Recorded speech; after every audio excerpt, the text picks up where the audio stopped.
Hey YouTube, it's me Merlin Ravensong.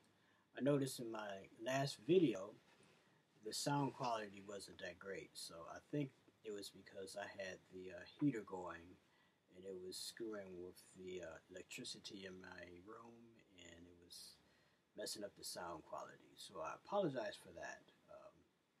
But anyway, I was thinking about making a video again, but I'll just leave it up. Just have to turn up the volume a little bit on that video. Anyway, as you guys know, I'm starting to make videos again, and here's another one for you. What I'm going to do is I kind of want to backtrack on some of the earlier videos that I did probably like 10 years ago or whatnot, and kind of reintroduce myself. My name is Merlin Ravensong. I got the name because when I first got into the community of the craft and paganism, there were people who had multiple names like Silver Ravenwolf or Stormy Windwalker, which was a friend of mine from back in the day,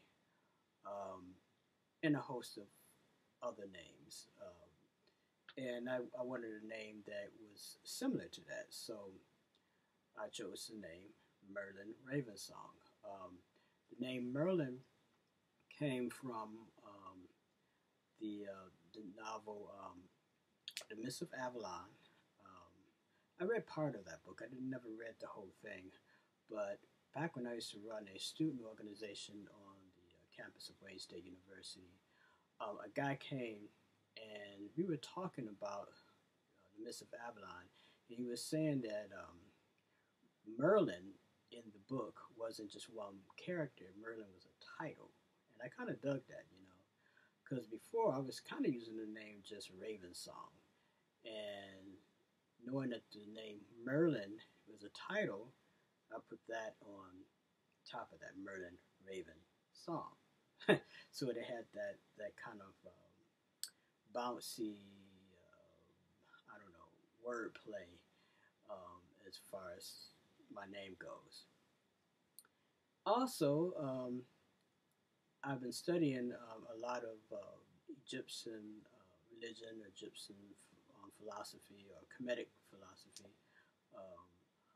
And in doing that, I kind of looked up the name Merlin um, just to kind of get a better sense of that. And it comes to find out that Merlin is also a bird, it's a pigeon hawk. And if you know anything about uh, Egyptian or Kemetic mythology or Kemetic religion, Heru is one of the main deities in that, or nectars in that system. So a Merlin bird would be a American version of Heru, just like the American eagle is. So taking that title, Merlin and Ravensong, it does have Egyptian connotations too. So I just thought that was kind of interesting in my studies of learning more about myself and learning more about the craft. And I will always say this: if you're interested in something, if you feel a calling for something, explore it, because somewhere, either within your DNA or your family heritage, or something similar to that, you're going to find that there's a connection. Hence, I found a connection between the word Merlin and Merlin, the bird, the pigeon hawk, basically. But that's just a little bit about myself, how I got the name. There's also, if you watch my earlier videos, one of the reasons why I chose the name Ravensong, because where I stay at, there's a lot of blackbirds. There's not necessarily ravens, but crows, and they're outside my home, and they make that ah ah type sound. And whenever I hear that, to me that's like the raven's song.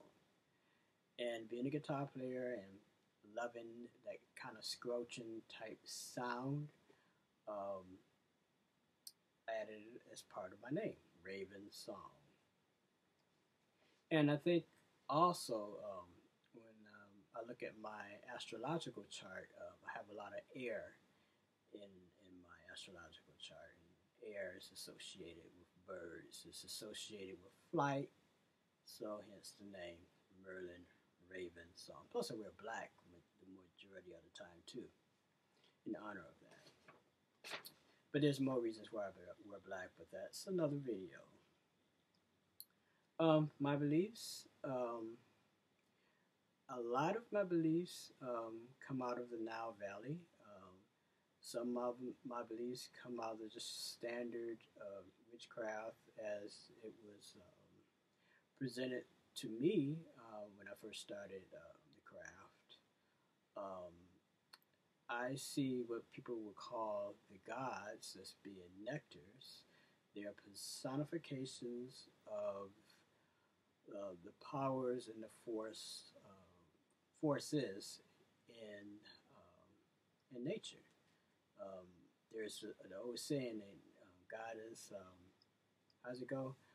Um, God is another name for nature, and if you take the word nectar, is where we get the word nature from. So that's my belief in that. I think it's a really strong and sound philosophy. I've heard many people say, "Hey, just because you don't believe in gravity, which is a part of nature and part of the world around us, it doesn't mean that gravity doesn't work to influence your everyday movement in this world. If you don't believe in gravity, try jumping off a building and seeing what happens. Gravity will impose its will upon you, even if you do not believe in it. Um, Also, being a witch, I've been a witch for, man, it's been probably 20 or more than 20 years that I've identified as being a witch. I think I've been a witch all my life. It just took me a while to actually give it a name as I came of age. Um, I've always had a belief in magic. In Egypt, they called magic Heka. So that belief in magic and the will and using your will to influence things around you has always been a part of my belief. I call what I do the craft. I think I use that word more than a lot of other people within witchcraft. I use the word the craft because I'm an artist, and one of the things that made me get interested in witchcraft was the fact that to me it seemed very artistic. Um, the act of just playing music and music having an effect on people. That's magic. Painting something, drawing something, and having that as being something that's magical or something that's going to provoke a emotion, a deep emotion within inside of you. That's magic too. I think all the arts, whether it's blacksmithing or even if you're a good physicist, I think that's a part of magic too. Unfortunately, we live in a world that separates science and magic, and in ancient times they didn't do that. And I think the ancients were a lot more wiser than we are.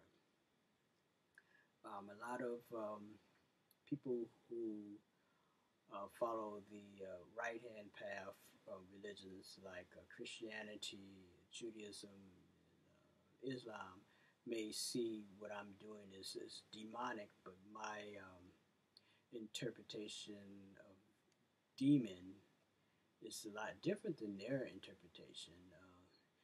To me, it's not demon, it's daemon, and a daemon is nothing more than a guiding light or a force that is basically your intuition. It'll tell you, don't go over here, don't drive down this way, or don't go down this alley because something ain't right, you know. Or if you meet somebody, um, you might say, hey, there's something about this person that ain't right. So to me, that's that little voice in the back of your head that's talking to you, that's giving you advice. It's not something that's going to enter you and cause you to spit up split pea soup or something like The Exorcist.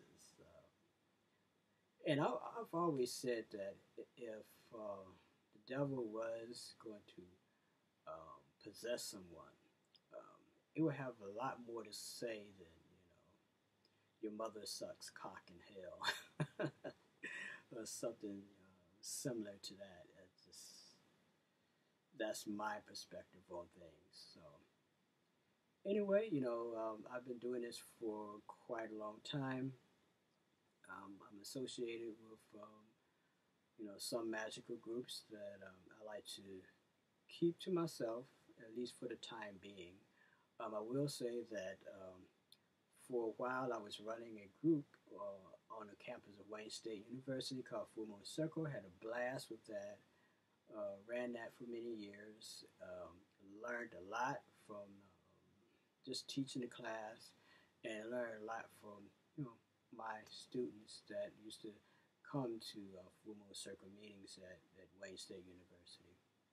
Anyway, this is sort of like a short little introduction or reintroduction of myself and basically what I'm up to and what my beliefs are. I tend to be left hand path rather than right hand path. Being left hand path is basically to me. Um, there's two things with right hand path and left hand path, and I'm pretty sure those of you who studied the craft or metaphysics or paganism probably have heard this before. The right hand path will be thine will be done, and the left hand path will be my will be done. So with me, it's more along the lines of my will be done. So instead of always doing tarot card readings for someone else, I would do a tarot card reading for myself, or my magic would be more self-oriented, more geared toward myself, more so than other people. I don't rule out other people. Um, I just tend to be more realistic. If you can't help yourself, you can't help other people. And that's just my belief. It's just a different way of approaching things rather than approaching things from the right hand path. And I think one of the distinctions of being left hand path is that we use darker imagery. You know, I think in a lot of ways the goals of the left hand path and the right hand path are similar. I'll go over that in another video to explain myself, because I know there's some people saying no, that's totally different, but not necessarily. Anyway, this is this video. I'll post some more in the very near future. I said I was going to be making some new videos, so I look forward to talking to you guys about the craft more in the future. Until next time, love is the law, and peace.